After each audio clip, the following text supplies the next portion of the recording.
This is Saturday Morning Mysteries. And we're your hosts, Alexis and Grace. Hello, good morning, and welcome back to another episode of Saturday Morning Mysteries. We're your hosts. I'm Grace. And I'm Alexis.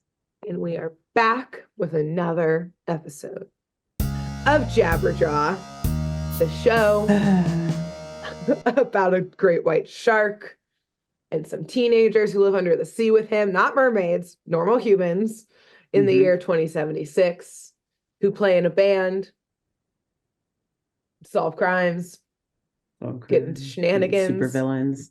Yeah, fight supervillains. Yeah. Who maybe are supervillains, maybe are aliens. We don't know. Maybe are aliens, aliens. We're uncovering them as we go. There's a lot of speculation. Oh, yes, and more I assume will come throughout this arc. And today, Alexis is telling us another episode of this truly incomprehensible show. It is truly incomprehensible. That's a good word for it. Yes, and love. So I'm gonna pass it to you. We do love it. Thank you. All right, now we're warmed up. Everyone's warmed up for what we're about to get into today because, like you said, no, we're not, because yes, it's incomprehensible. You can never truly be ready to decipher something like this. Yes. So, I guess we'll go ahead. We'll jump right in. This is episode 4. Well, yeah, I guess. Are you guys ready? I mean, that's what we're here to do. Yeah, exactly. So this is episode 4. It's called Run, Jabber, Run. Okay. And it really plays off of something that we actually are getting ready to experience in only a few months, or I guess 5-6 months from now. Something global, something that happens every 4 years, every 4 summers. We get to watch the Summer Olympics. No. Yes. I know. I was excited for us as humans for a second, and then remembered you were bringing this into Jabberjaw. So, AKA Jabberjaw goes to the 2076 underwater Summer Olympic Games being held in, gotta laugh and give it to the writers for this one, Australia. Which is also funny because we were just talking about Australia. Do they say it with an Australian accent every time they say it? They have to, kind of. Hell yeah. It's Australia. Right, otherwise it's Australia. Yeah, no. That's actually a great way to practice your Australian accent. Australia. It is. Yeah, it actually sounds more Australian saying it that way than. Yeah, okay. And so at first I couldn't really tell what they were saying. I was like, huh? What? Oh yeah, Australia. Good job, writers. That was clever. So, yes.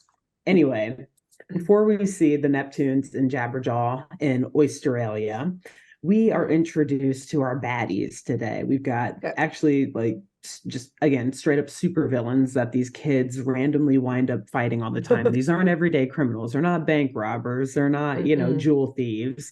They're straight up supervillains who are seeking world domination.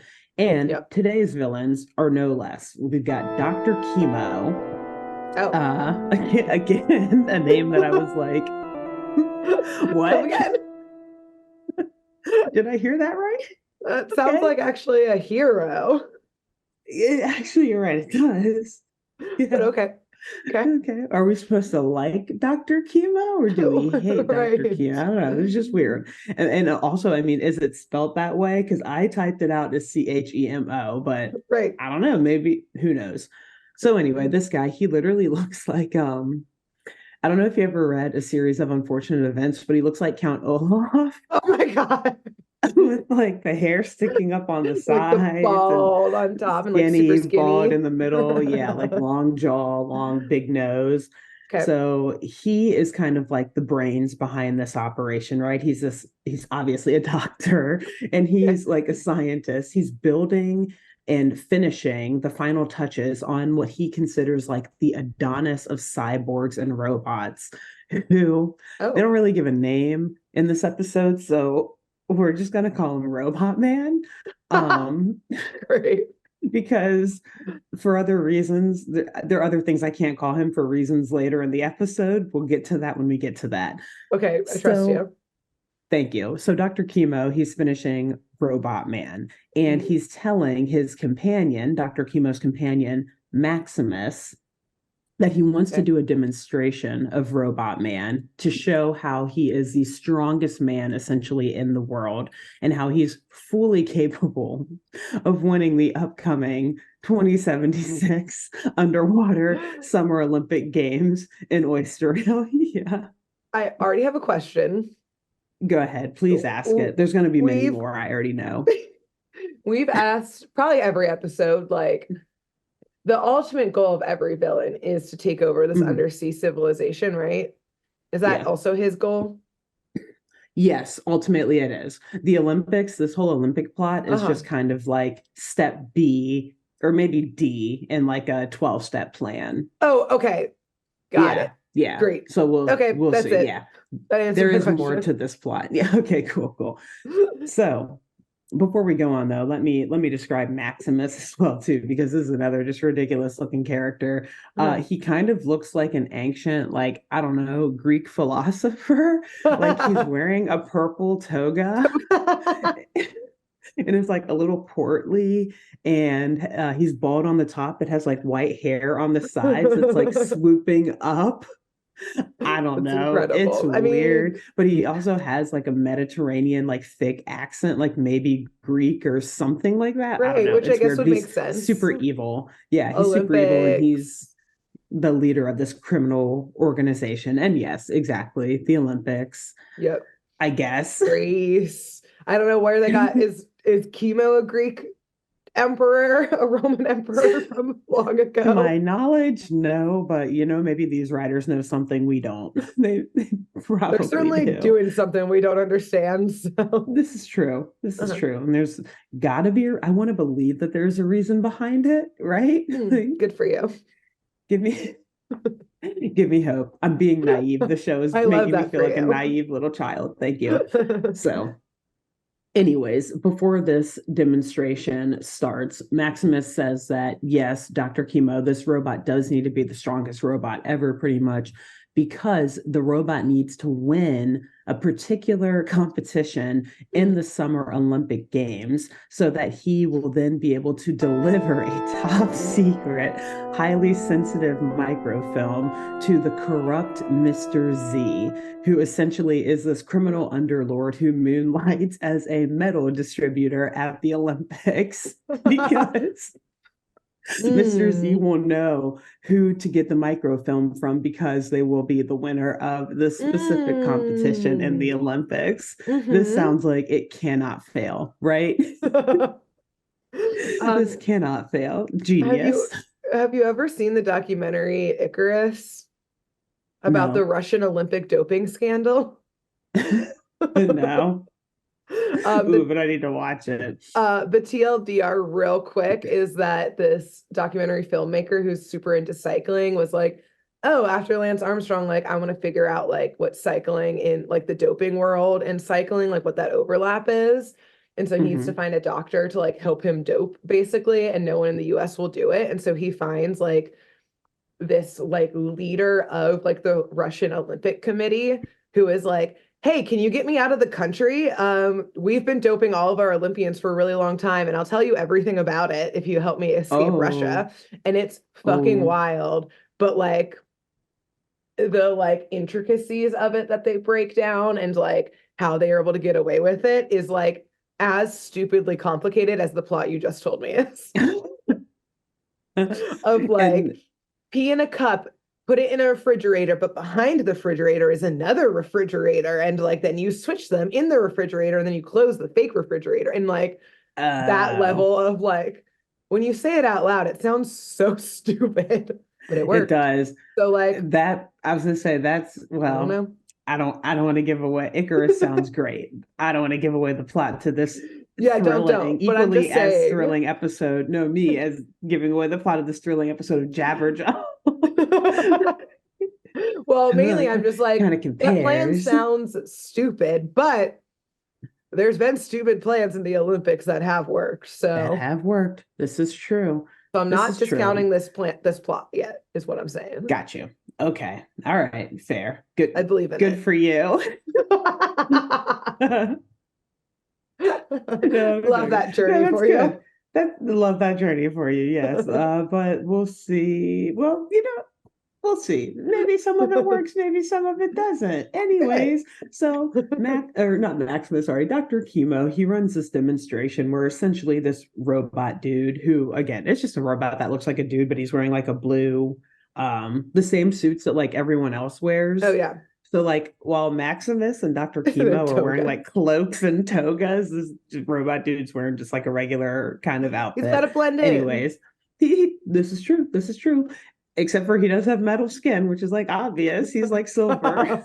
Oh, when he said but like he's wearing just regular clothes. Oh, so he's like just a full-on metal like square robot.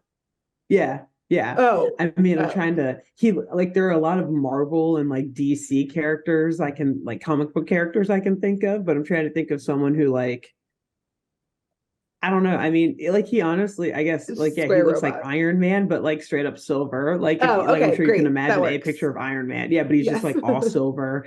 But like he kind of, I think they made like the top of his head black to look like he had hair. Maybe I don't know. All right, great. But it's like not metal. important. No, it's like, but he, like you said, he's supposed to fit in, but like they almost got there. Almost. It's like Maximus and Dr. Chemo aren't from Earth or something. So they're like, yeah, this is what Earthlings look like, right? Sure, probably. Put clothes on them. Yeah, done. Anyways, so Dr. Chemo, he runs this demonstration where essentially this robot man is just like lifting a very like 1,000 pounds or something. And they're like, all right, perfect. He's gonna win. We're set. And they like all load up in the car and leave the lab. Okay. And so as they're driving there or driving out away from the lab, I guess they're taking this robot man to his hotel room or something at the Olympic Village where they're they put him up in a room. I don't know. It's almost like they're a team, like they're the coaches and he's the athlete. And they're all right, we got to get there in time. Let's go. We've been training. Cool. And so in the car, Maximus is explaining that the microfilm, it contains the names of and identifies all of the agents in their worldwide criminal organization. And he asks Robot Man to repeat and confirm his mission. And so this is when we get a few more steps of the plan. Okay. So we'll get your judgment again. We'll get your judgment again afterwards, okay? Okay. So Robot Man says that first, he will enter in the underwater obstacle race. Second, he will win. He must and will win the race. And Maximus is like, yes, no other human is physically capable of beating you. So this is true. You will win. Okay. And then he says, third, I will then be able to make contact with Mr. Z because he'll know that I am the agent since I won the race. And not because you're a robot? He says, not because you're okay, cool. Put a short pin in that. And so then he says, lastly, he will then deliver the microfilm to Mr. Z and only Mr. Z, no one else. Okay. And at this point, this is where I said exactly what you just said, Grace. I was like, dude, you're a fucking robot. Like, I don't think you need to win the race for him to be able to spot you. And also, like, why did you have to do this at the Olympics? I think Mr. Z legitimately does work. Put a pin in that too, by the way. But like, I feel like Mr. Z actually does is like his 9 to 5 work for the Olympics or something. And he's like, yeah, man, I couldn't get off work. This is the only time I can. This is the only time I can get you. Or we can make this exchange for the microfilm. Is when the entire world is watching. Exactly. He's like, and after work, I gotta go pick up my kids. You can't come to the school to do that.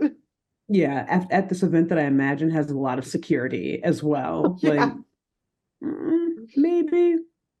So, meanwhile, Jabberjaw, though, I'm gonna go back to our heroes here. Yes, the stars of the show, after all. Mm-hmm. So Jabberjaw and the Neptunes, they are making their way towards, you guessed it, Oysterrelia, the host underwater nation Yeah. of the Summer Olympics. And Uh-huh. as it turns out, actually, thumbs up for Biff, he has booked the group a show at the Olympic Village, I guess like Oh, the night before the games begin, or like after the opening ceremony yeah. or So I was something, gonna like the say day not they the begin. opening ceremony, the after party of the opening ceremony. I think so. Which I All mean, right, that's a good still gig. kind of cool, I guess. Yeah. Yeah. So the four humans, they actually get off of this like sea bus or whatever the hell they take to get from city to city. And they go to get Jabberjaw from luggage because they had to actually put him Oh, this 15-foot no great white respect. shark. No respect at all. And it's funny because in the very first episode, we talked about how Jabberjaw is essentially like ooze and can like morph into Uh-huh. different shapes or whatever and kind of like fit into different containers. In this instance, they literally just put him in a suitcase that is like the size Oh of my him. goodness. Okay. It like has a handle on it, but it's the size of him, except there's a hole in it for his Okay. head and for his tail fin. So just his torso is So just to his sort of like his middle. body. But I mean, that's still like what, like 12 feet of shark? It's like in a suitcase. Have you And seen the like, memes where it's like the New York subway and dogs aren't allowed unless they're in a bag? And so people cut like IKEA yeah, bags and the dogs are like a full ass like Doberman Pinscher, but like just hanging out of a huge bag. yeah, That's what they did. They that's were the literally what they OGs of did. that. But also, isn't part of putting him in luggage and in a suitcase to like hide him? So like Oh. the fact that his head and tail is like hanging out, And he's like not hidden at all. the people loading the luggage are like, why is this 4,000 pounds?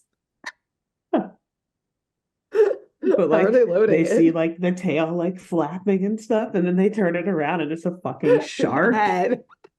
who's pissed off at being in this small ass suitcase, small for him. Yeah. Wow. Good Yeah, choice. no, and he like still would be fully capable of eating something because like his Oh, head is yes. out, so he's Yeah, you like very gotta have dangerous. snacks always. Yeah. Yeah. So, anyways, yeah, they didn't pack snacks for him because the people loading the Were bus his were the snacks. snacks. That's why they didn't have to hide it because they were like, see what happens. You want to make us hide this shark? I don't think so. I don't And the think baggage claim so. was like, okay, Go ahead, sorry. try it. Go ahead. See what So, happens. anyways, so yes, they get Jabberjaw from luggage or from, yeah, under under the sea bus. He's obviously pissed. He's like, man, Yeah. hopefully in the future we have enough money to be able to buy me a seat actually, in coach or whatever. Uh, Again, alluding that they're short on cash. Things were always. getting tough. They're desperate. This gig has got to go well. Everything's got to go right. Uh-huh. So they grab their rental car or rental sea car, aqua car, whatever the hell they call Mhm. them in the show. And then they make their way towards their hotel in the Olympic Village. And once they get there, they get out of the car and they're all asking around, like, wait, so which one of us brought the reservations with us? Like, I think Biff asks Shelly and Shelly asks Bubbles, which should We have know never it's done not that. her. And Bubble, yeah, we know. Because she's like, oh yeah, no, I gave him a Jabberjaw. And Jabberjaw's like, oh, I don't have him either. Because I lost them. Okay, so this was an At least actual he chain of admits. command. Yeah. Yes. At least he admits to me now. Someone Okay, did great. fuck up, aka he fucked up.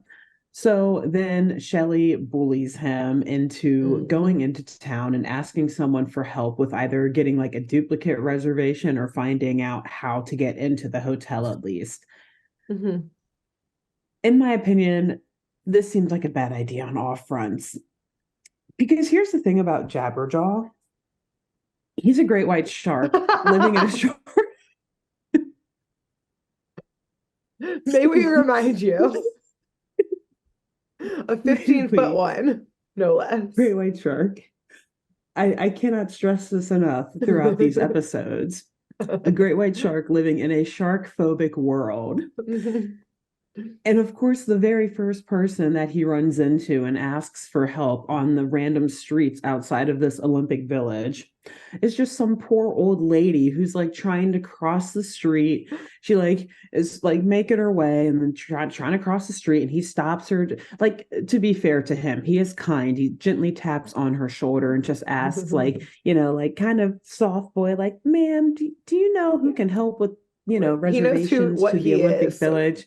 He's gotta Exactly. He knows. soften. So he's like, I gotta be as kind and polite as possible. It doesn't fucking matter. He's a great white shark. He's massive. She's a little old lady. She immediately screams and freaks the fuck out and screams, like runs up to security because obviously they've got security all over the place. It's the Olympics. And he's like, oh my God, yes. Like he calls a robot over, the, what do they call them? Like shark ejector or security robot, sorry, a robot over.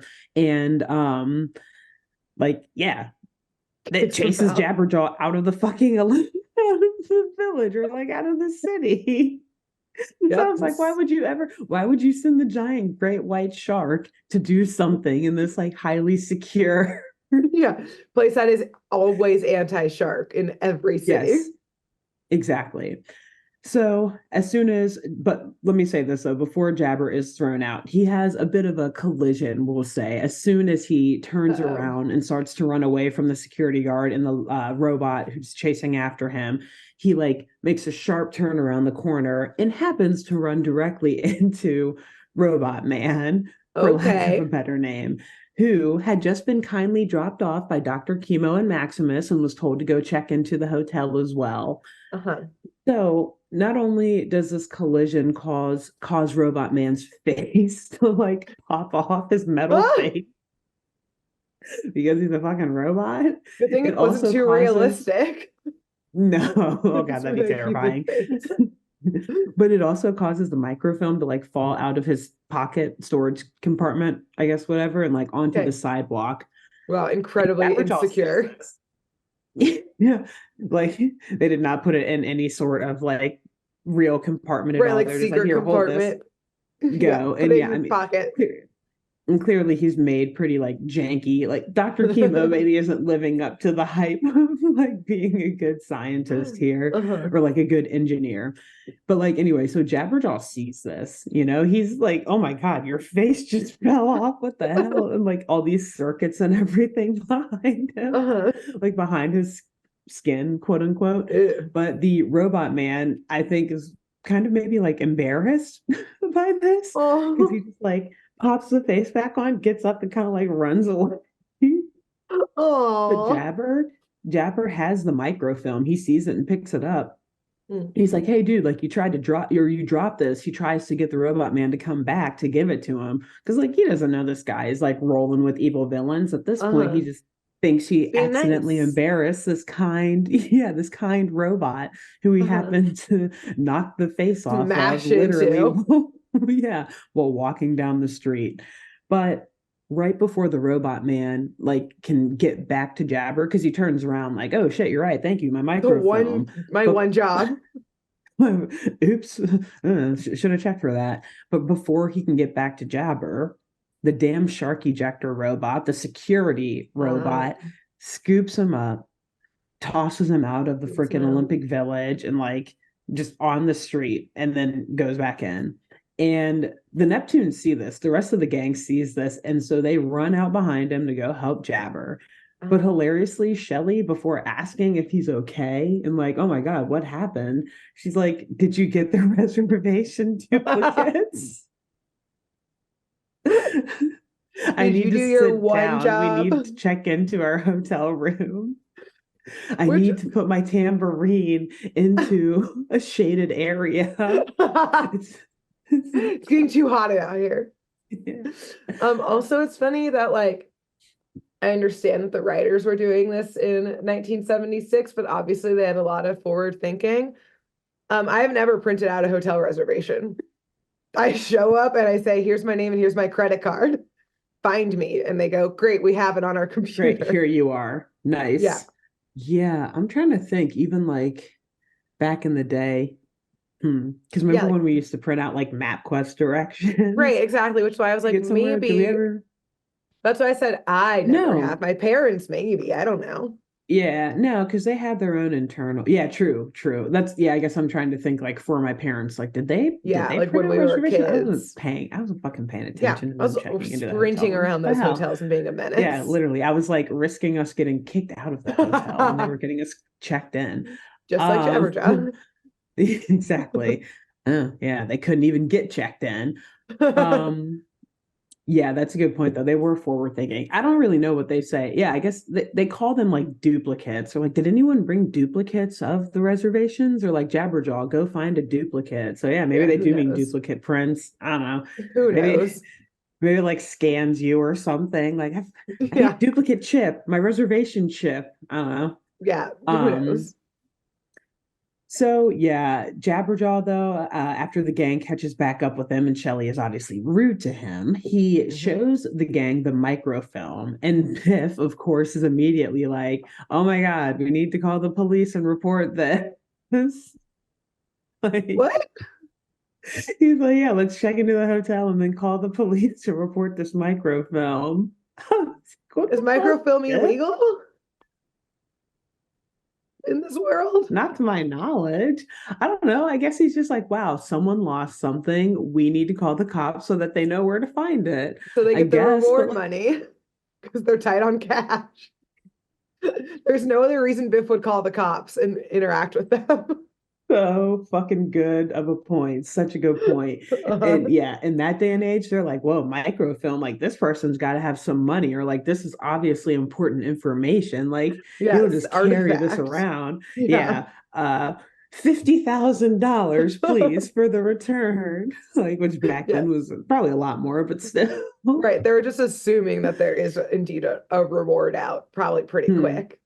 Such a good point because really this whole episode I'm just like mentally shitting on Biff. Like, what the fuck did like get I don't want to hear from you. Your first suggestion after finding a lost item was, oh my God, call the cops. Like, Yeah. And we know fuck out of Biff here. But that's does a very not good point.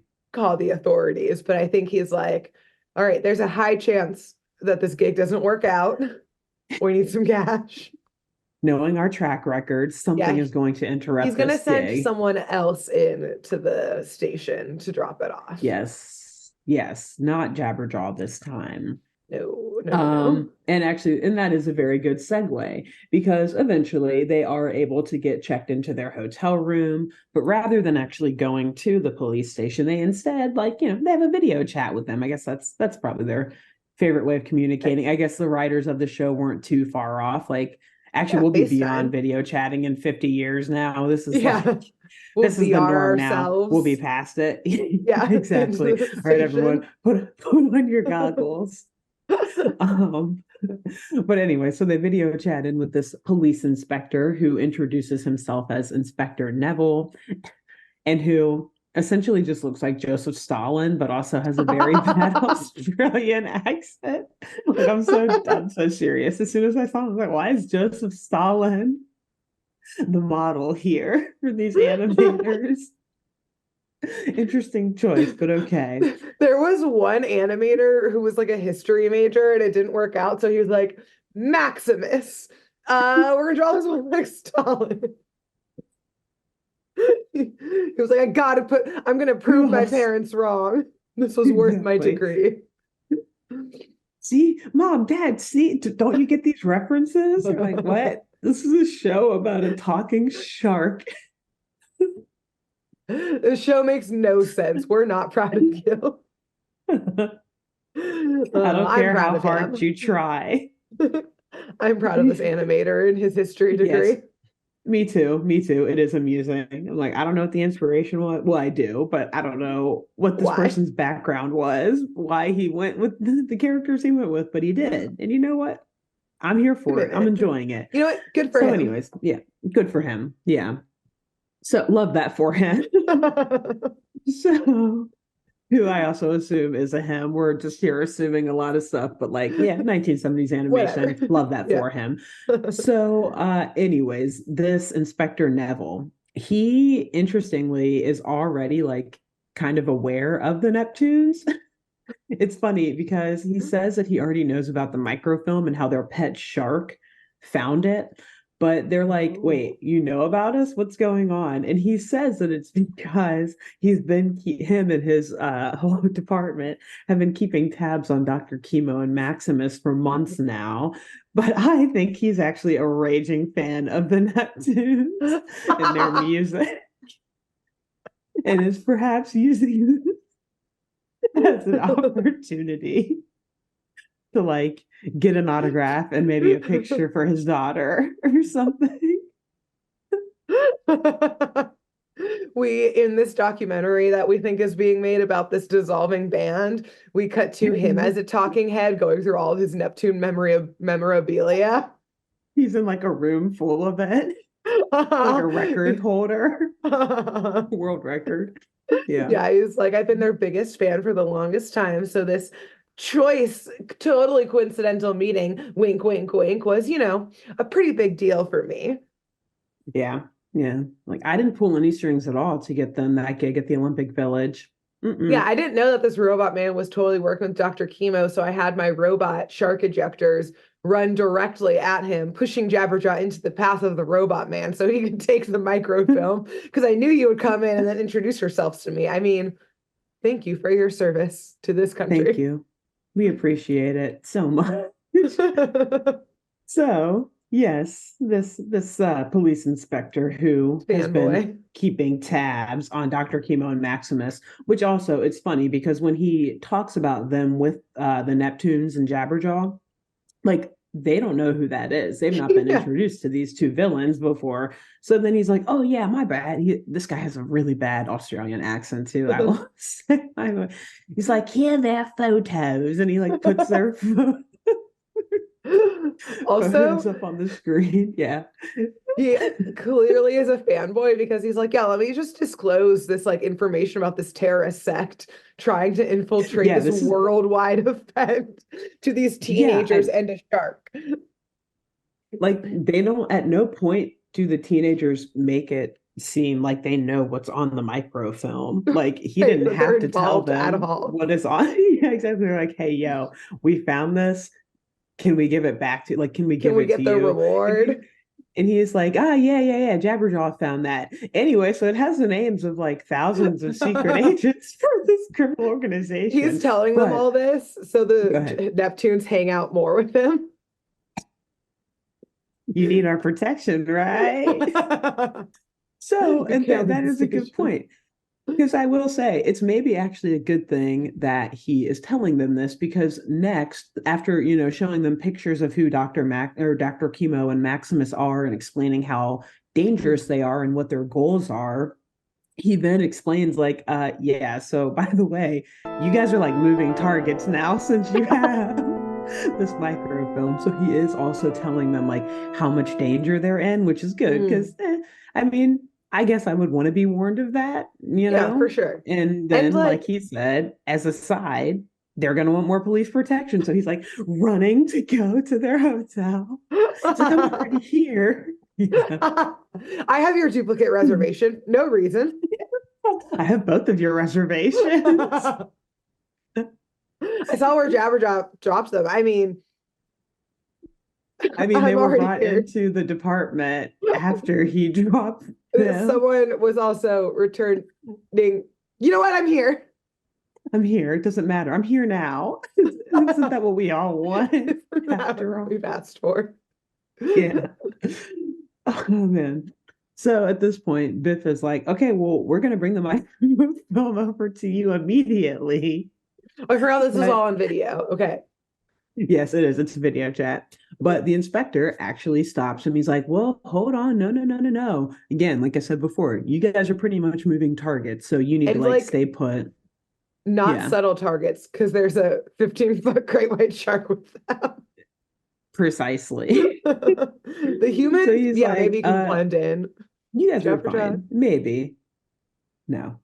And there's no way you're going to leave Jabberjaw behind. No. Yeah, exactly.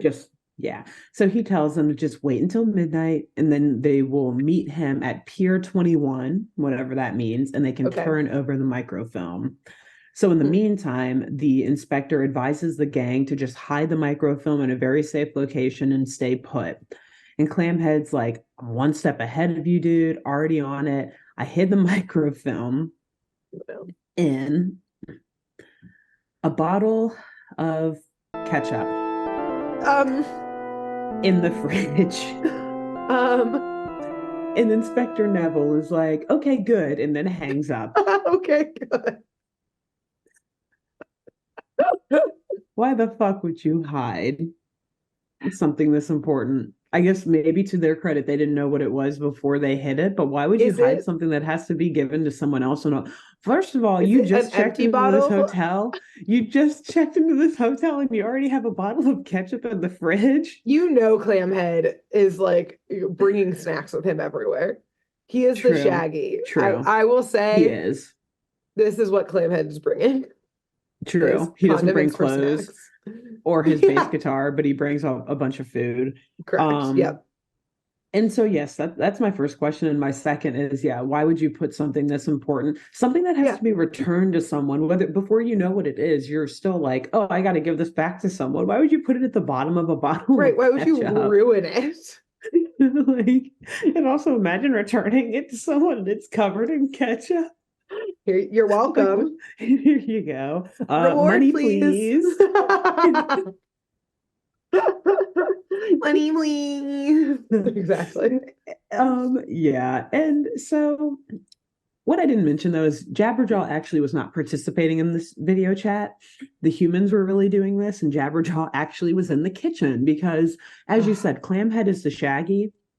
Jabberjaw is obviously the Scooby, who is pretty much equally, if not more, hungry than Shaggy always is. And so he's putting together this massive sandwich, and he's just kind of like humming and dancing around the kitchen, throwing this thing together. And of course, he tops it with just a loading heap of ketchup that he just globs right on top. And the microfilm, which, yes, covered in ketchup and was at the bottom of the ketchup bottle, falls right out and lands on the top of the sandwich. Okay. And Jabberjaw, he walks out to the others who are in the room, just finishing up their video chat. And they all look at Jabberjaw and see his sandwich with the microfilm just plopped right on top. And they try to stop him. Clamhead tries to stop him, but he's got this darn stutter. He just like can't talk. And so Jabber is like, dude, while you're trying to get out whatever you're saying, I'm going to eat this shit. So he throws that whole sandwich one bite into his mouth and just swallows it. It's a safer spot. It is, to his credit. It is. Yeah, no one's going to get it now. No, exactly. I don't know how long. I should have looked it up, but this also seems like a very intricate fact. Like, how long does the shark digestive process work? How often do they poop? What's it going to look like on the other side? What are we working with here? Acids of a shark dissolve microfilm. Microfilm. Where's the study on that? I feel like that might get us some CIA dings or something if that pops up in our search history. Right. Does a shark stomach destroy evidence? Yeah, exactly. Where do I buy a shark?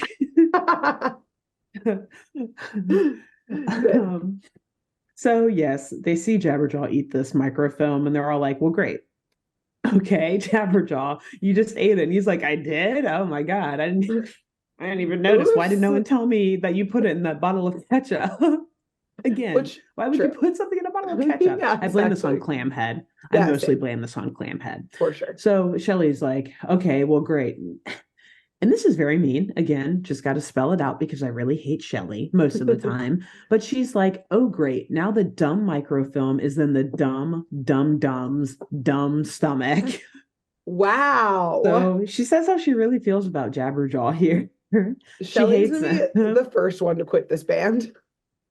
Yeah, we'll see. Although she's hungry for the fame, though, so I don't know. She's gonna wait for everyone else to quit so she can go full Diana Ross post Supremes, which is her and her tambourine. Damn it, her and her tambourine going solo career.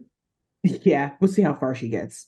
So she probably does. Besides Jabberjaw, she probably does have the most star power, though. So she might be okay. Sure. We'll see. She might go into acting. She'll do some B-list movies or something like that. Yeah, she's got that energy.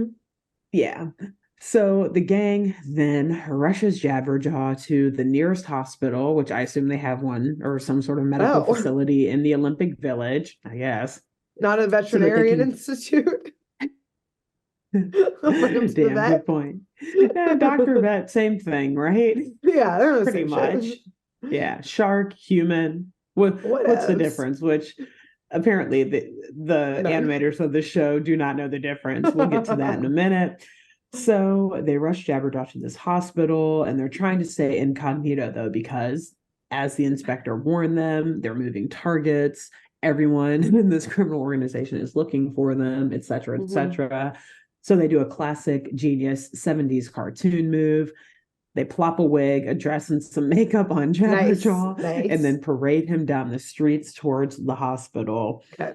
And meanwhile, Robot Man, our evil robot, he's met back up with Maximus and Dr. Chemo, and he's told them that he lost the microfilm to a shark, to which Maximus is pissed because he's like, aren't you supposed to be like the greatest robot ever created?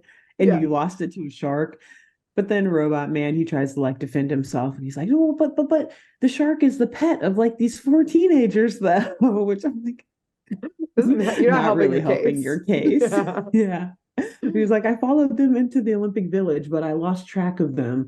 And so they all hop back into their aqua car or Mm. whatever, and they drive over to where Robot Man said he last saw them. And they kind of just sit there for a second, and Maximus is getting all dramatic and stuff like, wow, we're never going to get that microfilm back. Oh my God, Robot Man, you're the worst, whatever, et cetera, et cetera. Uh-huh. And like 2 seconds later, they just all turn and look, and they see four teenagers walking a great white shark in a Shark with dress and the a wig. wig down the streets. They all just like turn their heads at the same time and look out the car, and they're like, oh, never mind. So, Got it. got it. We found them. Just Yeah. kidding. And so, Maximus, so he's pretty wise. And I will say the villains in the show so far have all been like pretty wise in the sense that they're like, we don't want to make a big public scene. Yeah. So they just like follow them in the car, kind of like tailing them a little bit as the gang, the Neptunes, are walking to the hospital. And so once they get to the hospital, obviously they get out of their car and they follow them into the hospital. Uh-huh. And the gang is in there like checking Jabberjaw and very loudly and not secretly at all, like using his name, Oh my giving God. all of this information out Date of hilariously. Shelly's birth. like, Shelly's like, yeah, his name's Jabberjaw. He's 10 years old. He weighs 1,600 pounds. He's 15 feet long. I'm like, dude, just like throw his fucking like social Social in security there. number up there while you were at it. And so the nurse, she leads Jabberjaw into an operation room. And God. we then see two shady, well, because they explained to the nurse what's going on. Like, yeah, he swallowed, that's the other thing. They straight up say, like, he swallowed microfilm with like the secret identity of foreign agents on it. You can probably guess who said that. God damn it, Bubbles. Yes. Yes. And so they're like, okay, well, let's take you to an operation room.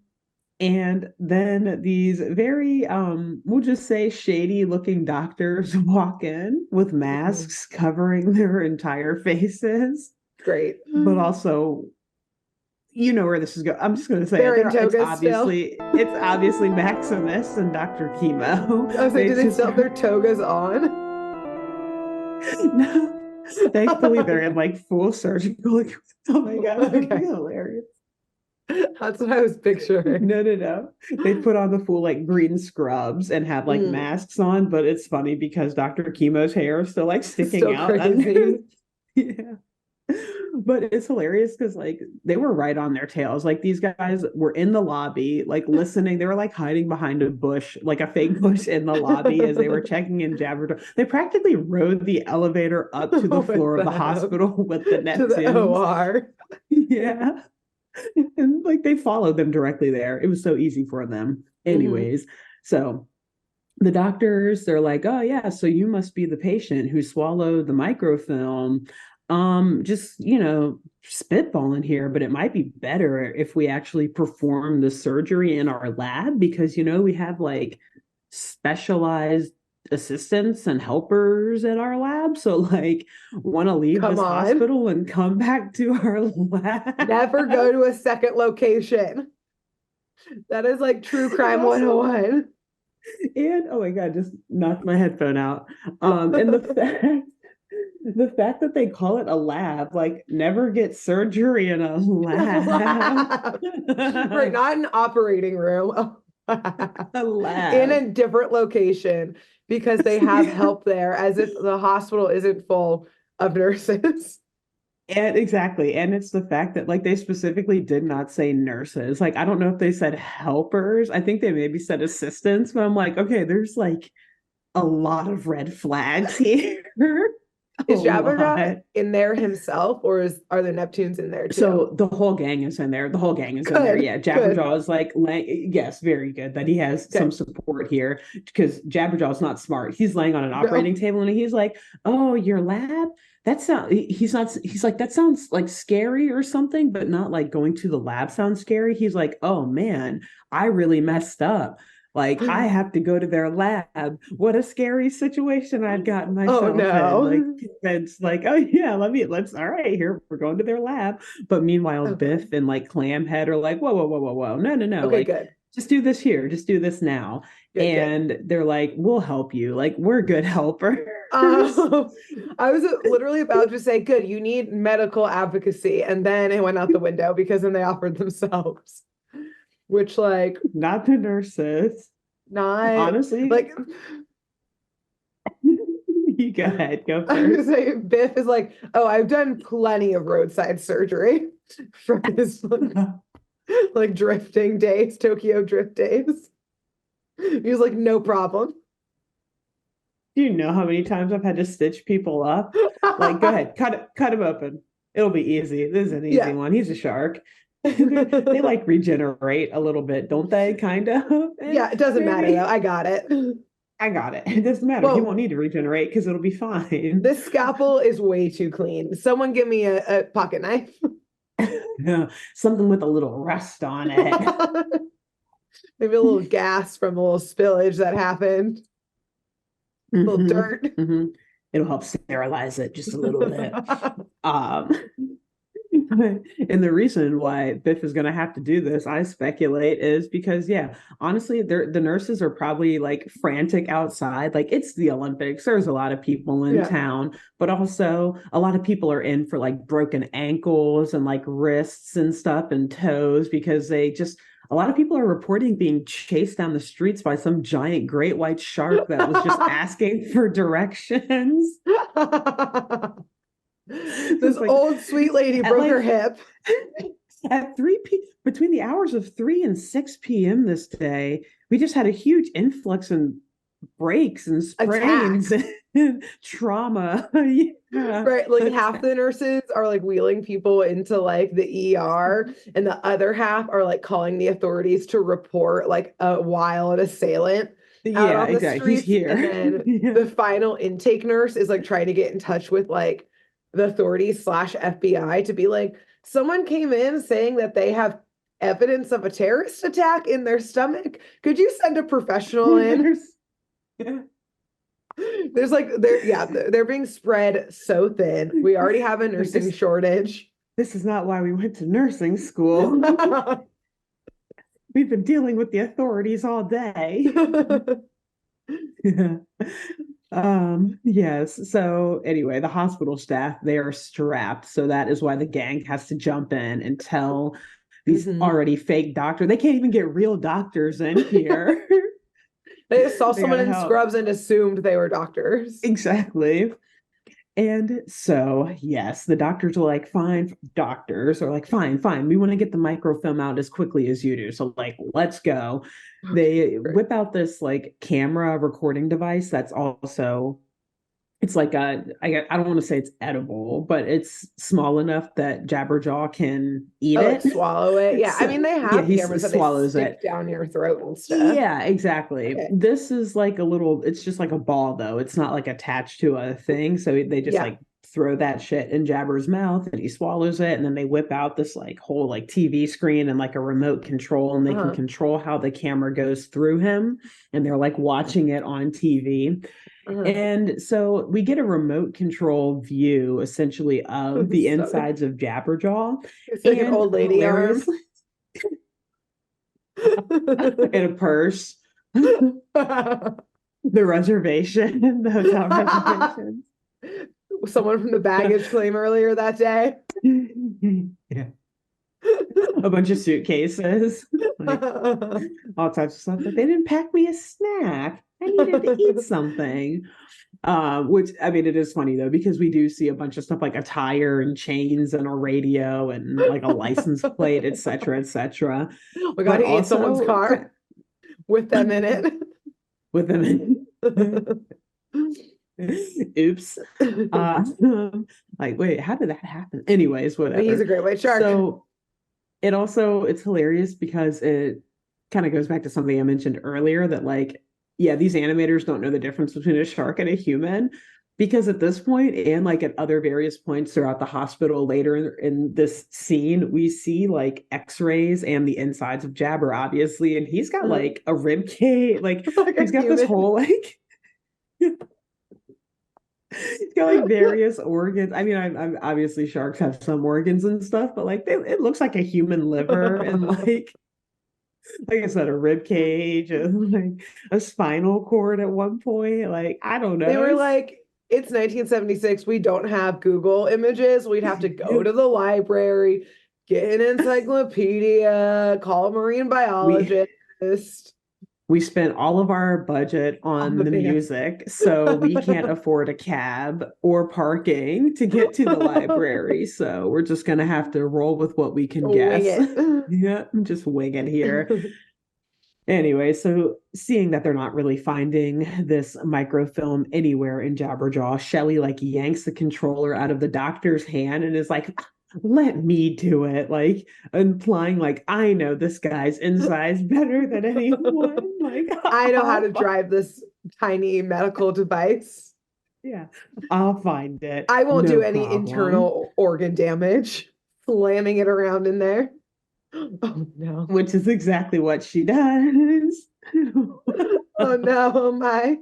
This thing is flying all throughout Jabberjaw, slamming into organs and like bones that shouldn't be in there in the first place. So maybe these are people he's eaten, and somehow they've just like the bones have like formed into him. He just swallowed them whole. Like exactly. It's someone that he just swallowed whole like 2 minutes ago. So they're still they haven't like broken down yet.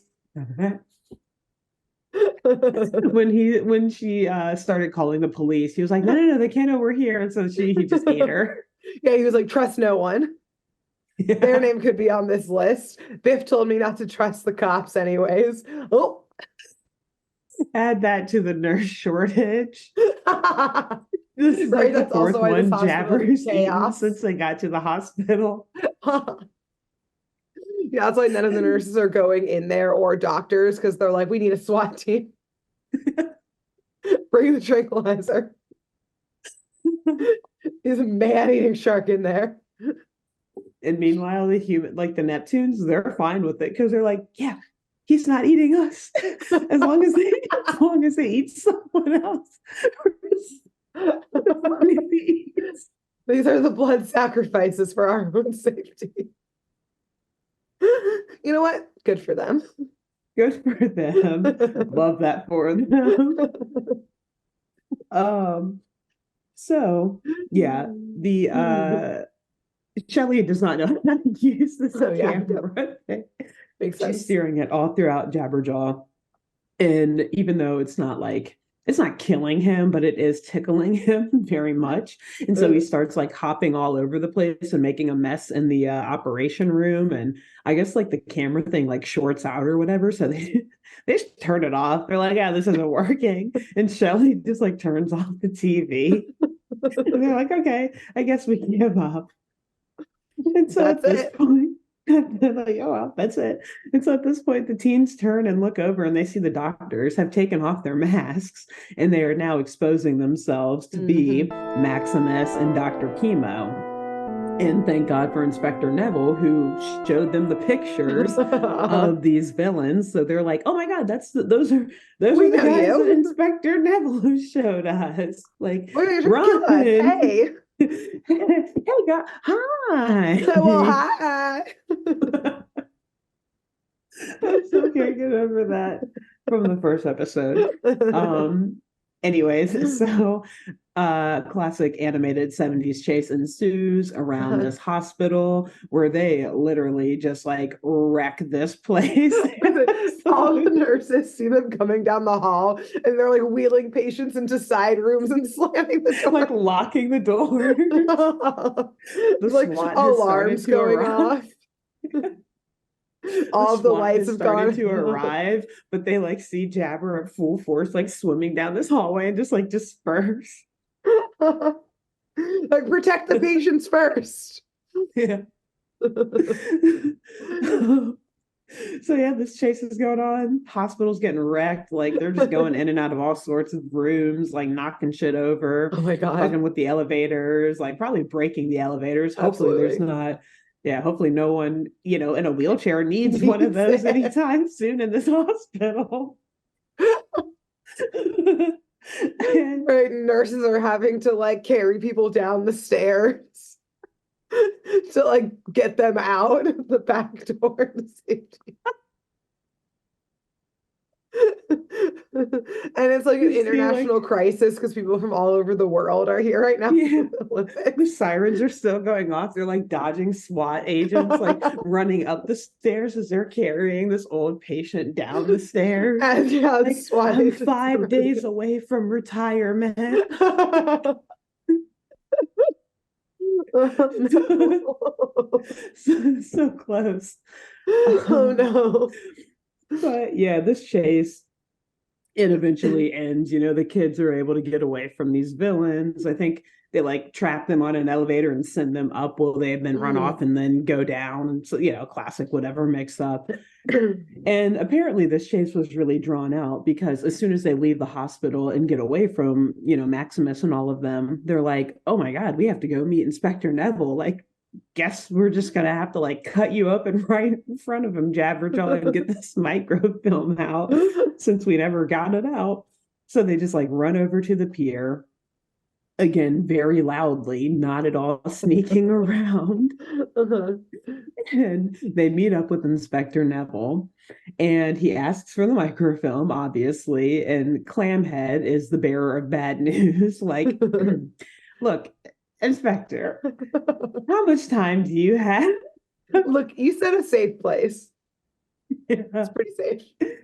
Like, we can get this thing back to you. It's very safe now. Like, we can get this thing back to you. Like, how long do you think, Jabber? How long is it going to take? You drink some coffee, get some prunes. Yeah. Like, spoon him some laxatives. Like, "Here, Jabber. Open up." Yeah.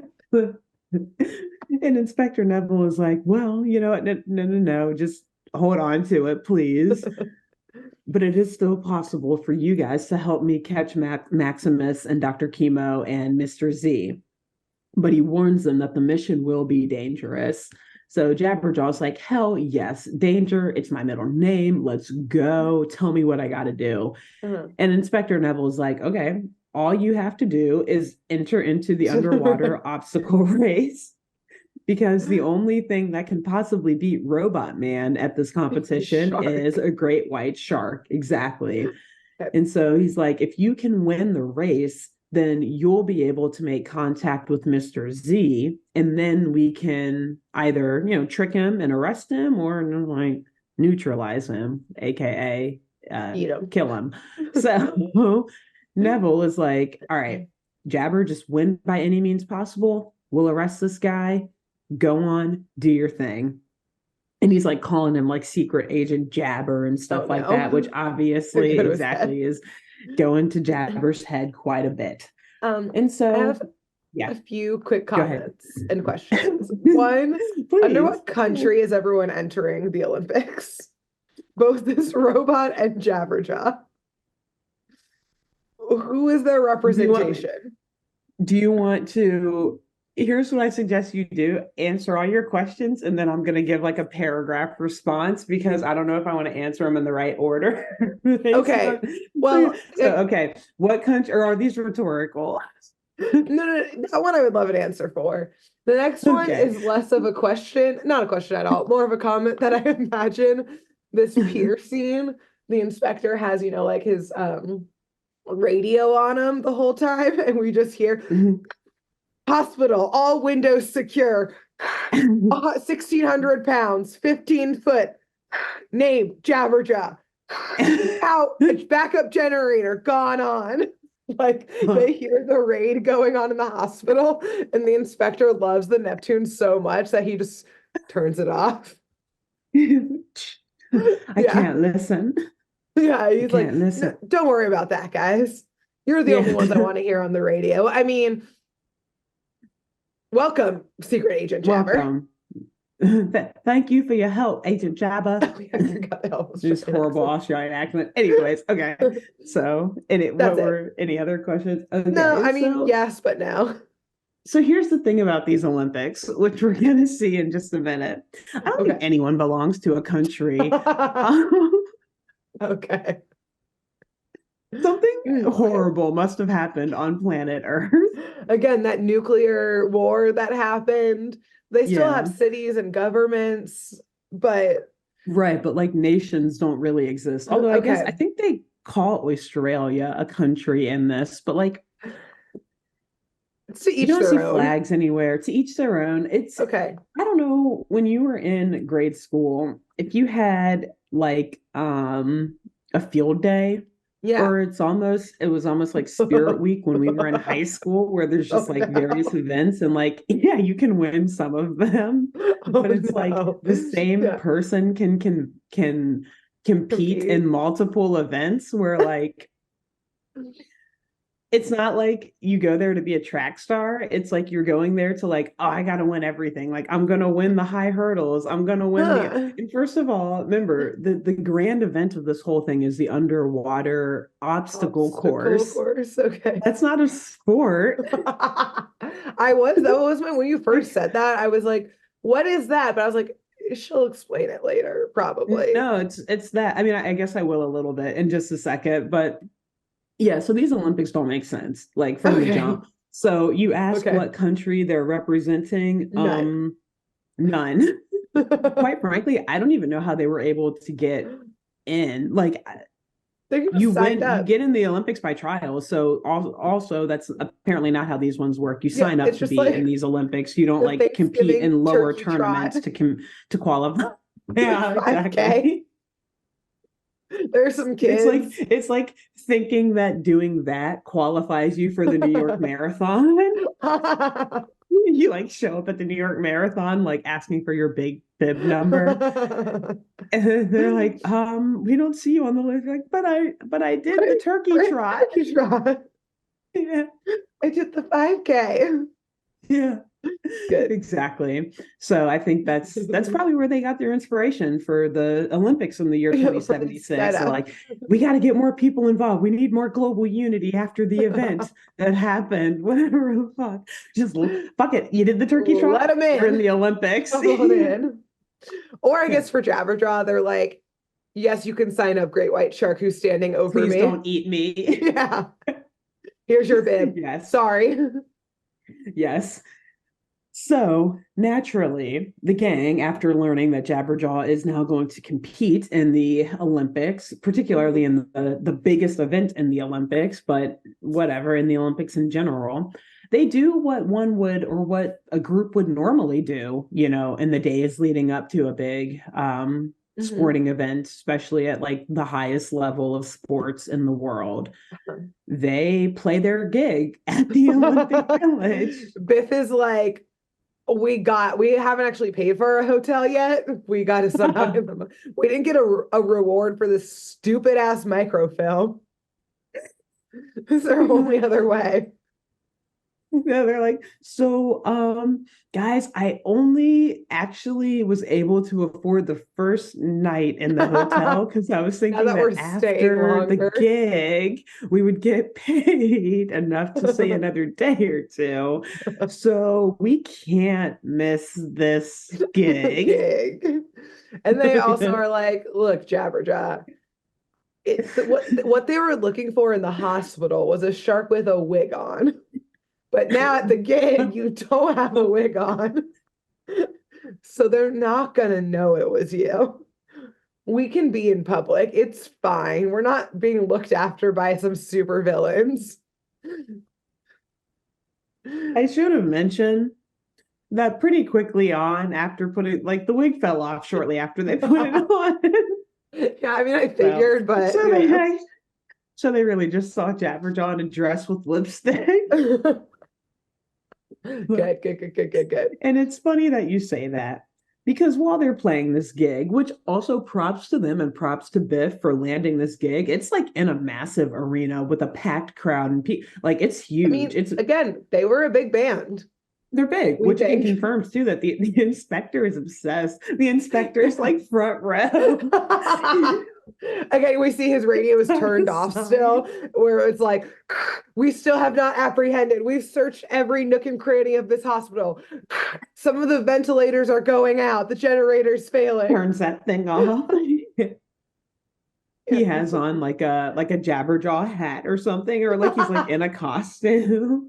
Like a full sparkly, like shark head. He's got a sign. But unfortunately, I don't think he's in the front row because who we do see in the front row instead are Maximus, Dr. Chemo, and Robot Man, literally sitting right Okay. up front, just like staring right at the band. Oh, And this that's actually freaks terrifying. all of them out. It is Right. terrifying because they're like, shit, they see us, they know we're here. And so, literally, mid song, mid set, they just like stop playing and run on stage. Biff is probably pissed, but like Yeah. this is a calculated decision. He's like, we could Yeah. get killed right now, or like we could maybe like we'll just say we all got sick and maybe like we'll still get paid for like the two songs we already played. I don't know. After, like, we've mentioned that they can never keep like a booking agent because Jabberjaw eats them all, that like Biff always has to do it. And he kind of fucks it up most of the time, but Biff's read enough contracts to know that they can get half pay for half a show Exactly. play. Half performance. Exactly. Yeah. It's partial performance. I partially performed on the contract. So they'll, Yeah. So he's like, that's good enough. You can get us yeah. half a night more. Right. We'll just give whatever they think. You'll get half a night more. They have to We'll check take out. They have to check out at like 3 in the morning. it. It's like, say no more, worth it. It's Like, that rock and hey, roll we can lifestyle, baby. exactly. They like hitchhike to the bus station. Biff's like, half pay will get us a bus to get out of here. We don't need our hotel. Oh man, this poor band. They're down and out. Um, So yeah, they run off stage halfway through their set, but like Dr. Chemo and all of them just get up and run after them. So like no, everyone in the audience sees this, no one questions it. They just see these super villains like get up and run after them on stage. But then it like switches. I don't know. I guess it goes to like the next day where the Olympic ceremony is actually kicking off. It's hard to keep track of this whole episode, like the timeline. Yeah. I don't know how long they've been here. The Olympics usually go on for almost a month, right? It's like 2.5, 3 weeks or something like that. I don't know. Have they already started? Is this the opening ceremony? We don't know. We don't know. Quite frankly. So the events though, they kick off. Like we see and somehow Jabber and Clamhead, like we see them, they're all able to get on the field. Right. This is like the track and field sort of events. They're just standing there watching, like, wow, this is great, guys. I guess because they're competing in a later event in the underwater competition. Yeah. They get floor access, right? But just as they think everything's awesome, things are going fine, they see, of course, Maximus, Dr. Chemo, and Robot Man also just like walk out onto the field and like I mean, they're part of take the note of event them. too. Exactly. Like, well, damn, we thought we escaped them. I guess Robot Man is competing too. That's right. So at this point, Jabber and Clamhead, they're scared. So they start running as soon as they see all these villains on the field. And as I said, these are the track and field events that are starting. And the first race is the high hurdle. So Jabber and Clamhead just run in the race. They just run the high hurdles and they win. Jabberhead wins, which I would be my God. if I were one of the other athletes. Yeah. By the way, like, he's not even entered, but he wins. And they're like, okay, well, he's not going to go to the announcer is like, okay, well, he's running so fast so that he's not stopping for his medal. He's actually running into the next race. So like they fully acknowledge him as a member of this race and as the winner.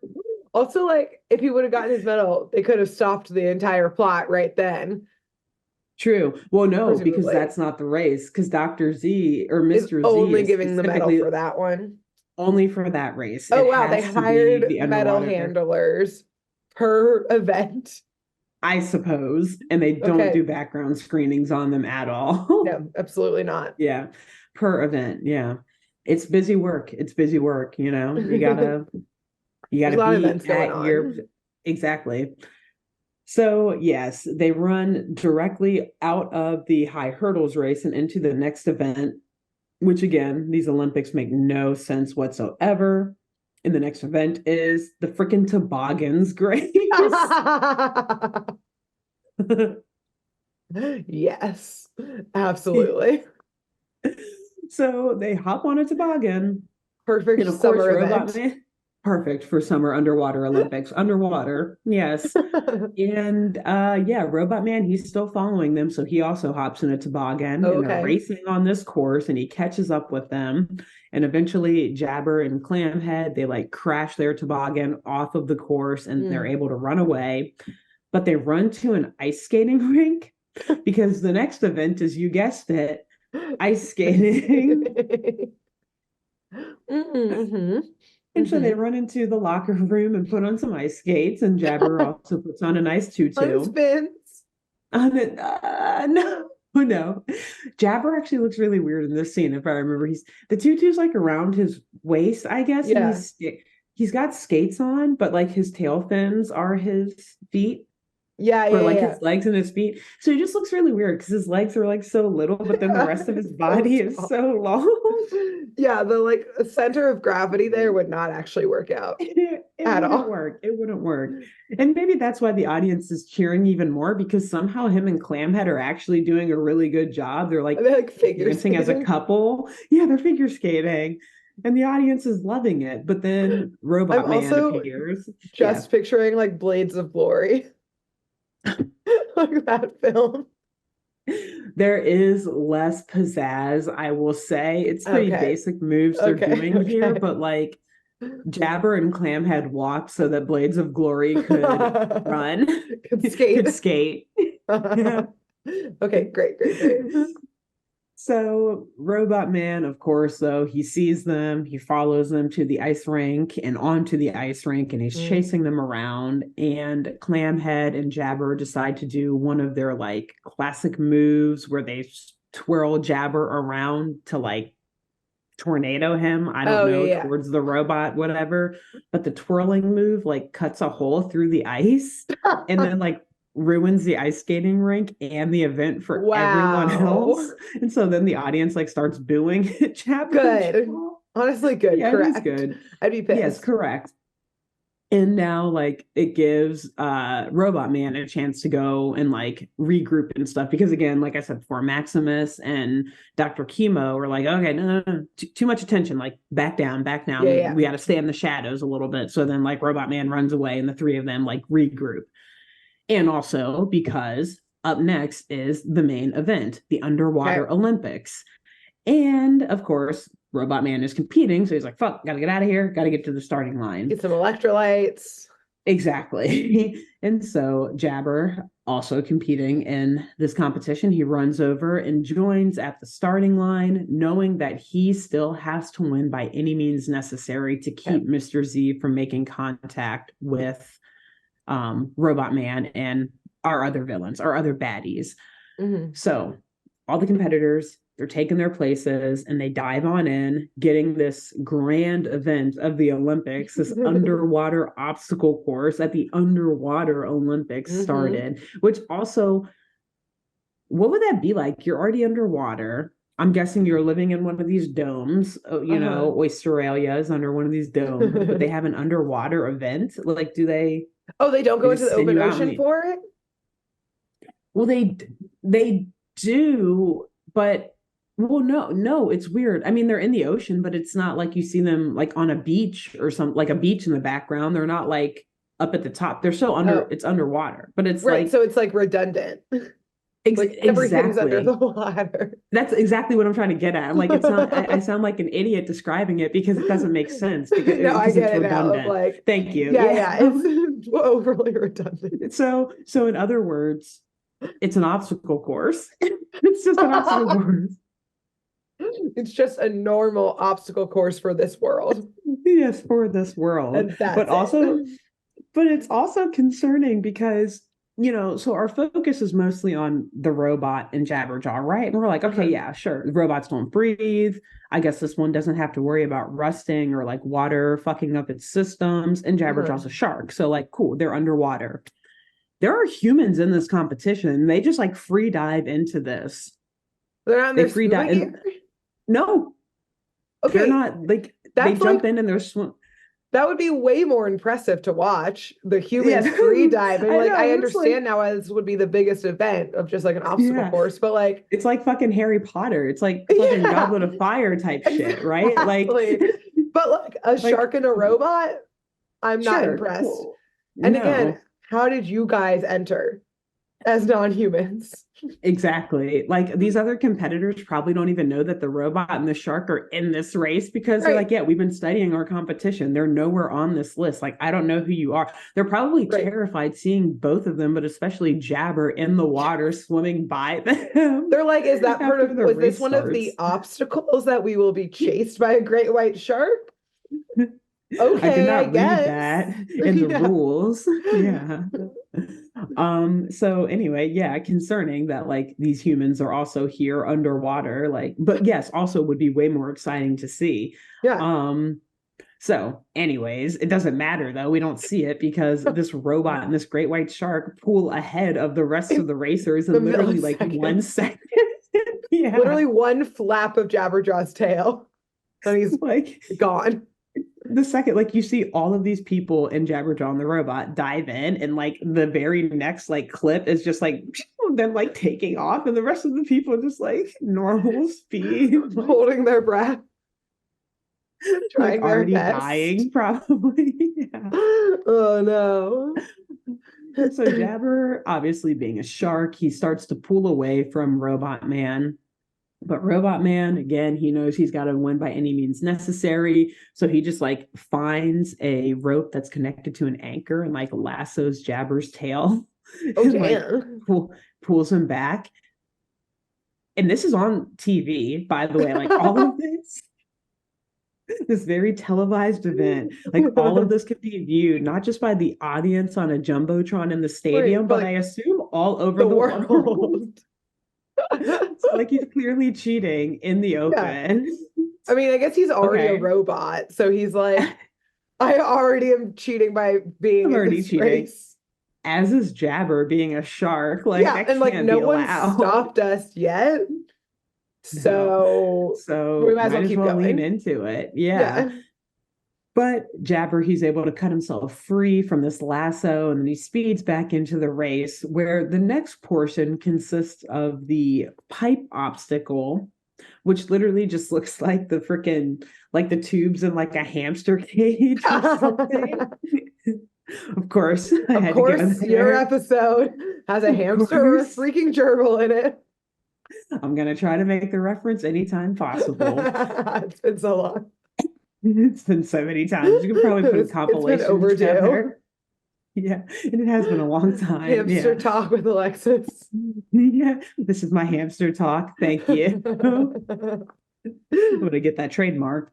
Um, so yeah, in this hamster gerbil type of obstacle portion of the race, the robot man just takes one of these tubes and like redirects it in A habit another trail. direction. That's what it's called.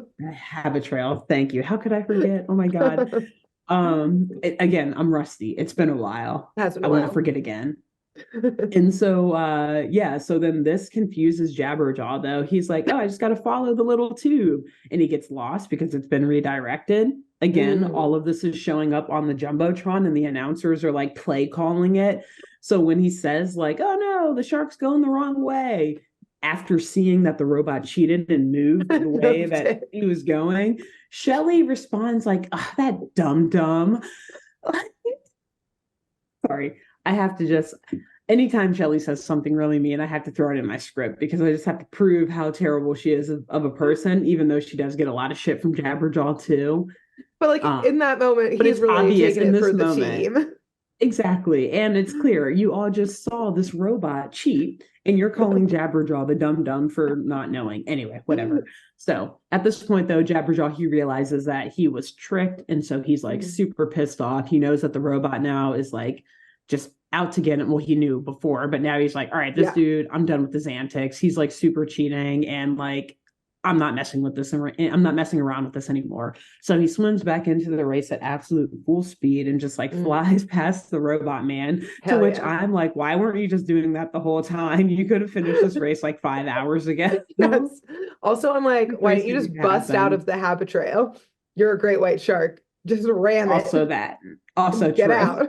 Yeah. How did you even fit in the habit trail? This was like made for humans, but whatever. Yeah. Anyway, so yeah, he flies past the robot man and he's like he wins the race. Simple as that. And I guess since it's like the easy done. And I guess so since he won the high hurdles too, and this is like the biggest event of the Olympics here, he essentially won the 2076 underwater Olympics, as far as I'm concerned.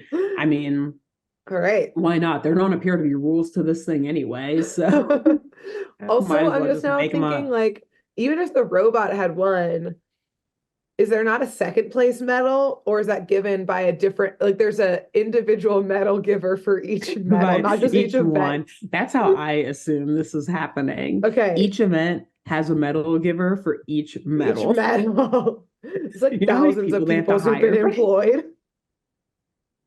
This is how Australia's economy is booming. Literally. Everyone has a job. Literally. Yeah, everyone. It's like, get in on these Olympics, man. It's good for you.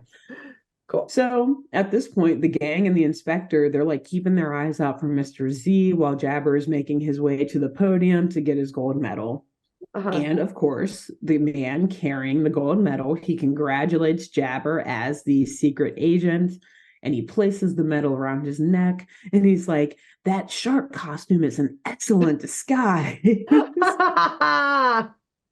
Yes. Like, okay, yeah, sure. Excellent disguise and I guess excellent way. Like this person was really trying to get in the mindset to win. Okay, this is a winning mentality. They're like, if I dress as a great white shark, there's no way I'll fail. A great white shark. Yes. A method athlete. A method secret agent. Yes. And so this guy, he tells Jabber that he is indeed Mr. Z. And he asks Jabber to hand over the microfilm. And Jabber's excited. He's like, fuck yeah, we got you. We got you. This is Mr. Z. And so he grabs him and is like yelling like for Inspector Neville and the gang to come over. Again, not at all quiet or sneaky. And obviously giving away that he is not the secret agent that Mr. Z thought he was. So Mr. Z is able to like sneak out of his arms and like get away before the police and the gang catch up to Jabberjaw. Damn it. Yeah. So meanwhile, Maximus, Dr. Chemo, and Robot Man, they see this going down and they're like, fuck, we're out. Let's go. So they also make a run for it, seeing that this entire plan failed. So I know you had hope at the beginning, but no, it's failed. This was never going to work anyways, but in this universe, it was never destined to happen. Yep. So those three, though, they then group up with Mr. Z and they all hop in a boat together. They That's couldn't just do that before. like they could have met him so many other places. I guess again, Mr. Z couldn't get off of work, right? He But couldn't now get off that of he's work. He had to like, be there. well, clearly I'm being fired now. After Exactly. Like, was it that, worth it? Was it worth yeah, it? They could have met you like at the door, at the exit, at as your soon as lunch you got off break. of your shift, on your Yeah, lunch break, at your apartment, as soon as you got home, like yeah. anything. It could have worked. It could have worked, but they didn't want it to, I guess. So they hop into this boat that's like still in the arena, by the way, because again, like you dive in from the arena and I guess swim under and then out of the dome. I guess that's how the obstacle course works. You know So what? like Anything there's a you boat, say, fine. believe it. All right, you'll see Uh-huh. when you see it, you'll understand kind of. I still don't really understand and I've watched this episode a few times. So this boat though is in the arena in a body of water that is at the middle of the stadium or whatever. And so they hop in the boat thinking that they Naturally. can leave even though they're still in a dome, but they Okay. try to boat away. I don't. And Okay, I see. Jabberjaw is like, interesting. Indeed. Indeed. Shallow and pedantic. Indeed. Okay. And so Jabberjaw's like, no, no, no, not on my watch. So he jumps in the water after them and it like Terrifying. sends, it would be terrifying. And it is because it sends like a massive wave over their boat and they, crash. It like flips over and capsizes. And then Jabberjaw is able to like circle around them and pretty much just like the authorities move in and arrest them. And it's Yeah. funny because I imagine, sorry, real quick, let me say, I imagine that all of this is happening. So because Robot Man and Jabberjaw are so fast, I imagine all of this is happening as the rest of the competitors are like just now getting out of the water and like finishing unaware and seeing just like all this chaos and like terrorists People running around. screaming. And The they're just SWAT like, team coming in. exactly. And like just now realizing that Jabber and this robot both absolutely like cooked them in the race and like absolutely cheated though and shouldn't have even been qualified. And these people are like on death's bed after like free diving this underwater For like obstacle 10, course. 15 minutes for the course. One of them is trained their whole lives and he's popping out of the water like, I did it. Terrorists running around, Jabber wearing the gold medal. Flying behind him. Jabberjaw's like ripping off the metal because it's giving him too much drag. It conks the person out and they fall back into the water. You see like the ship like capsizing and everything, people like splashing and a great white shark like circling. Like you said, helicopters and like the SWAT moving in. Yeah. Oh my God. So yeah, I mean that's basically how the episode ends, like for the most part. Like the four villains all get arrested, and Great. outside of the police station, the media is going crazy over Jabberjaw, the hero, and everything, and how much he saved the day. Who cares about the Olympics, anyways? That's a stale story. Jabberjaw's the star of the day, and the inspector, he's super pleased with the kids' work, but wishes that at the end of the day they still could have gotten the microfilm. It's still in Jabberjaw, I guess. And so Clamhead walks up to Jabberjaw, Oh no. reaches in his mouth, and is like, hey, Jabber, your filling is loose. Oh And my he God. pulls the filling out, which I'm like, what the fuck, Clamhead? You don't You just know pull what? someone's filling out, let alone a shark's. We've come up with backstories for a couple of these characters. And while I said like Biff had done, a lot of like roadside surgeries, is Clamhead's backstory like an illegal surgeon, like a black market surgeon? Like an organ salesperson or something. Yeah, clearly Like he's done opens his coat work. in an alley. Yeah. He's clearly done work on Jabberjaw multiple times, including his Oh yeah. dentistry, and is clearly doing it in the jankiest way possible. So like that's how they found him originally, even for the band. It was like he was Oh my opting to do God. surgery on one of them and like he warms up his fingers to do surgery by playing the bass, and they were like, "You're pretty good at that." Huh. That's Clayhead's You ever think backstory. Biff's like, did you know I play the guitar? And they're like, "Wait a second, what?" Huh.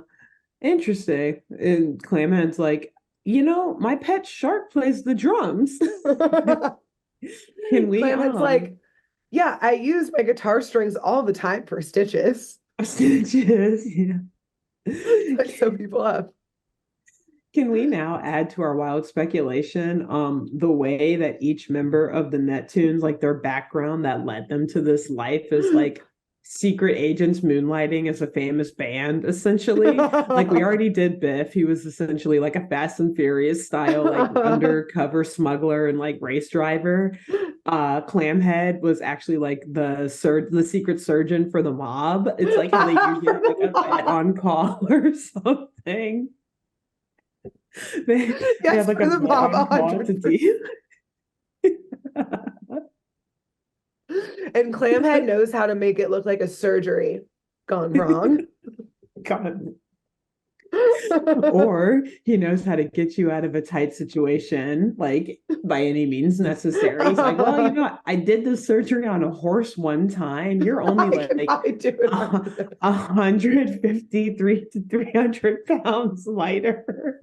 You know how Clamhead is like, I mean, he's got like a couple like wow, wow catchphrases, but like overall, he's like kind of He doesn't really have a calm. personality. Yeah, Yeah, he's he's kind of pretty. just there. And it's because he's used to like, being in like the mob, like back rooms, just reading a book or something. And then all of a sudden the door getting kicked down, like seven mobsters carrying like one of their like colleagues' bodies who's just been shot 16 times, like wiping off the table of like, whatever Clamhead was in the middle of doing and slamming him down on the table. Clamhead just stands up and like immediately rolls up his sleeves, like loosens it, like turns his tie around, takes his tie off, and uses that as a tourniquet.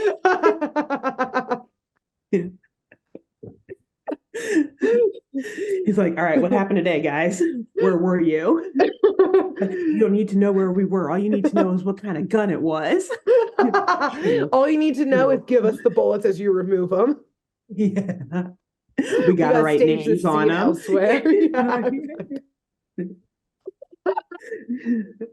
Oh Yeah. man, Yeah, that's that's Clamhead. Clamhead's background. So all of this is to say, by the way, that's like the end of the episode. He thinks it's a filling. It's actually the It's microfilm. He gives it to the authorities. They saved. Olympics over. Yay. That's it. That's the end. Yeah. So all right, we've got the wild speculation for Clamhead and Biff down. We'll Uh-huh. get to the others in the Yeah. future. I mean, we did already talk about Bubbles perhaps being like from a wealthy family. So maybe her parents were like arts dealers or something, which is obviously like commonly used for like money laundering and Laundry. stuff like Yeah. that. So they easily got caught up. She was kidnapped by one of Biff's associates and a deal gone wrong. Well, what Now they can't happened? get rid of her. They thought that they were going to be able to get like a bunch of ransom because her family was so rich, but it turned out the family was like, thank God. We've been trying to get rid of her. No, we don't care enough about her. And so it was like, yeah, just like one of these associates got like the wrong information that they thought like, oh They got yeah, the wrong any of the kid. daughters of this rich family, there are two. Make sure we get one. And it was like, this was the one the family didn't want. Yeah, they're like, oh, you can keep her. Yeah. And that's why they're also, again, always hard on money, is because the family's not giving her any cash anymore. No. Yeah, Yeah. So good. cool. Nice. But anyway, that's the end. Maybe Wow, we'll get to great Kelly in the job. future. That'll be a future episode. Thank you. Sorry, it was a Yeah, long one. They all no, are. I think all of our Jabberjaw episodes are going to be long because I it's agree. hard to explain what's going on, and we just get Yes, sidetracked by the ridiculousness of what is going exactly. on. So Yeah, we thank can't you for help it. sticking with us. Great Yeah. work. Great Thank job. you. Thank you. Wow. Truly bonkers But as usual. yes, but I'm excited to hear your probably equally as truly bonkers episode next week. Oh, yes. And then a little reminder to those listening and watching that after next week, we're doing a little special episode. Yes, we are. Enjoy these, the next episode of Jabberjaw. And then we're going to take a break from that just for a week. And then we'll hop back on board with our regularly scheduled programming. But until then, of Jabberjaw, exactly. Not of whatever other arc we're going to be doing after. Yes. That's for another day. So until then, though, Grace, who should they tell about this podcast/podcast? I think you should tell your favorite Olympian. Let them know on, reach out to to them on whatever social media. Simone Biles, Shaun White, Michelle Kwan. I don't know who else. Michael Phelps. Michael Phelps, yeah. These are the only Olympians I know off the top of my head. You said Simone Biles already, damn it. Yeah. Like, oh, that's one. No. Gabby Douglas. Someone Ono. No. I was going to say Yoko Ono. That's not right. She's not an Olympian. No, not even close. There's some. Yeah, there are people out there who are like obsessed. I actually used to be really obsessed with the Olympics when we were in junior high and high school. And I don't even think I watched them when they were in the last ones. I guess they were postponed to COVID, but I don't think I watched a single part of them. Actually, that was probably the first time ever. Just crazy. Yeah, I do love watching. But they're in Paris this summer. So I think I will watch them this year. Great. I'll try. We'll see. But anyway, you should tell whatever the officiating entity or arm of the Olympics is, whoever trains the referees and the medal distributors and does the doping testing and all of that. That's what I was tell about people to say. Affiliated with them because this episode honestly made them look like bums and chumps. I was about to say this episode was an insult. It's like an international organization that runs the Olympics. Yeah, I know. I imagine that they're all just flying around in an office that's on fire, not knowing what they're doing based on this episode of Jabberjaw. Yeah. So try to clear up the rep with them and let them know that this episode is pretty much defaming them as far as I'm concerned. It's my legal opinion. So Perfect. Your unofficial, not legal opinion at all. Exactly. Yes. It's not legal advice. It's just my personal legal opinion that no one can pay for. So, perfect. Great. Anyways. Well, we'll see y'all next week then. Mm-hmm. Bye. Bye. Thanks for tuning in to Saturday Morning Mysteries. If you enjoyed this episode, please share, rate, review, leave us a like, and drop a comment. We post episodes every Saturday and bonus tune tangents whenever we feel like it. So please subscribe so you don't miss the shenanigans. And if you want to follow us on YouTube, click the bell under the YouTube subscribe button to receive notifications when new videos are posted. And if you want to subscribe to the podcast, we have no idea what you're listening to us on, so just hit the big subscribe button on whatever app you're using. We believe in you. Give us a follow on Twitter and Instagram at SatmornMist, all the abreves, and let us know if you have any episode or show requests by emailing SaturdayMorningMysteries@gmail.com. Thanks to Jenna Kendall for the logo design and to Ava Sakiki for the music used during this week's episode. See y'all groovy kids next week on Saturday Morning Mysteries.